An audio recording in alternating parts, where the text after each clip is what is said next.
What if I told you that after decades of dieting, the thing that finally worked really had nothing to do with food? It took me 30 years to learn this one big lesson that I'll show you in the next 10 minutes.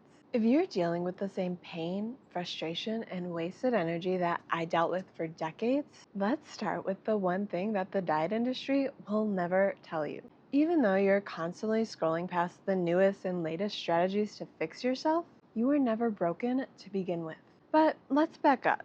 For 3 decades, I lived the same lie that millions of women are living right now. I told myself that I'll be happy when I'm thin, which is the same delusion we tell ourselves about everything. I'll be happy when I get the promotion or when I find love.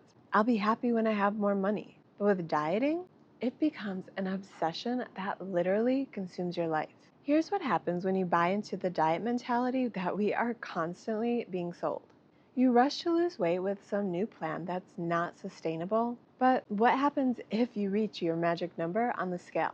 And I say if, since most people will never reach their goal with restrictive diets. But let's say you do make it to your goal weight. Then what? Because you never slowed down enough to learn any real strategies to actually stay there. So you restart the cycle from scratch, regaining every pound. And I know this because I spent 30 years living this. But here's the part that really messed me up, and it could be what's holding you back too. As soon as you place any food off limits, that's all you can think about. Like when you start another restrictive low carb diet, but then all you can crave is bread and chips. That's because restriction leads to obsession, and obsession leads to binging. Before you know it, you're back to square one, looking for the next miracle that is guaranteed to work.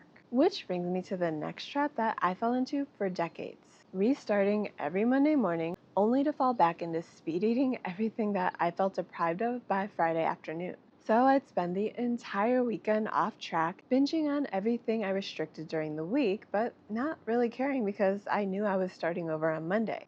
And I know I can't be the only one who always fell face first back into this pattern. It took me years to figure out the reason that I always fell right back into this cycle. These strict diets create this insane moral judgment around food, like where you start viewing everything as either good or bad. But these days, not even the good foods are good. Because there's all of these experts telling the masses that you can't even eat vegetables if you're serious about losing weight. Which, seriously, you can't even have freaking broccoli? And all of these internet diet experts warn you that you have to be perfect because if you make even one mistake, then you just ruined every last ounce of hard work that you put in for the week. Like keto. You could follow keto absolutely perfectly every day for 3 weeks. But if you slip up and have one high carb meal, then boom, now you are out of ketosis. And then you find yourself frantically trying everything possible to get back in. Not only that, but you spend hundreds of dollars on monitors, supplements, and special foods, all geared toward getting you into ketosis even faster. But for what?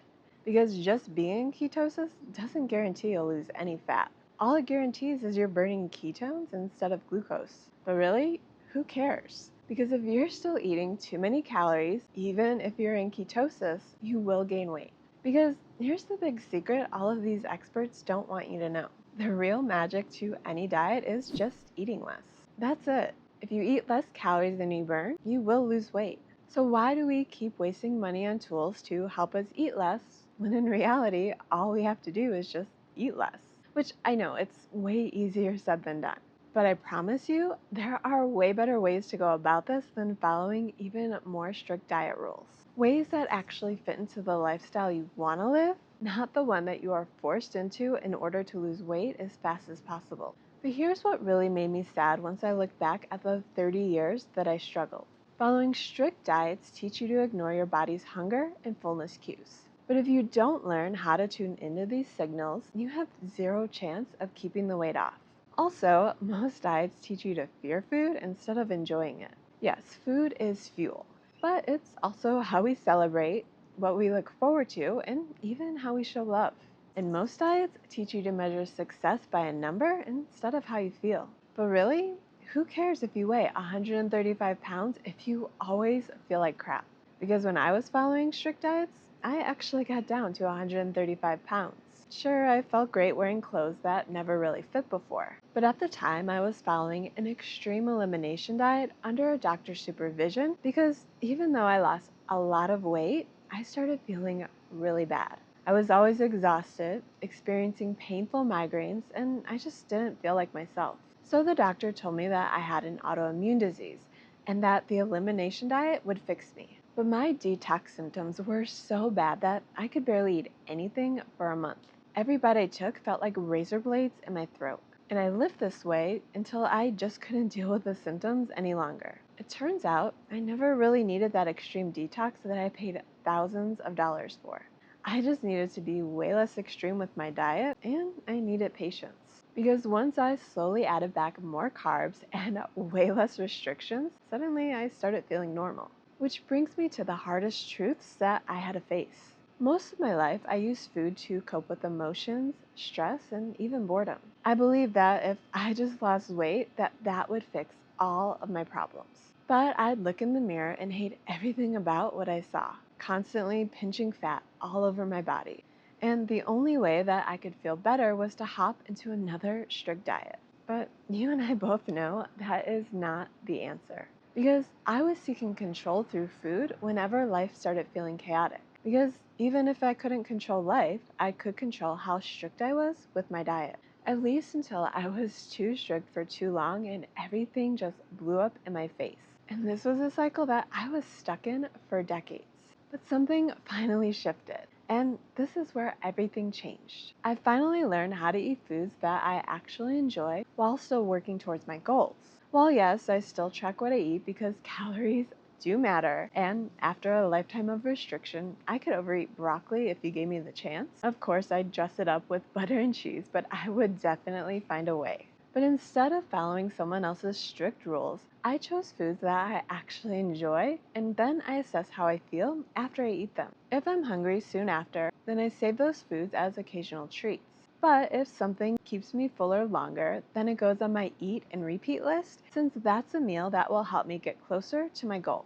But the point is, I eat based on my rules that work for my body, not some random rules the latest Instagram influencer told me that I need to follow or else. Recently, I've been testing removing gluten from my diet just to see if it improves some residual back pain. One unexpected benefit of going gluten-free is I noticed that I actually feel fuller on fewer calories. So after dinner, I really could be done eating for the day, even if I'm only at 17 or 1800 calories because I feel satisfied. But every night, I still have a few rice cake s'mores. That's not because I'm hungry, but because emotionally, I feel like I deserve that treat. And you know what? I'm absolutely okay with it because having that treat helps me stick to my plan. But it wasn't always this way, especially since I used to emotionally eat all day, every day. Like if I walked on the treadmill, of course I deserved a few squares of chocolate right after. Or if I strength trained for an hour, why not have pancakes for breakfast instead of my usual protein shake? Because I worked for it.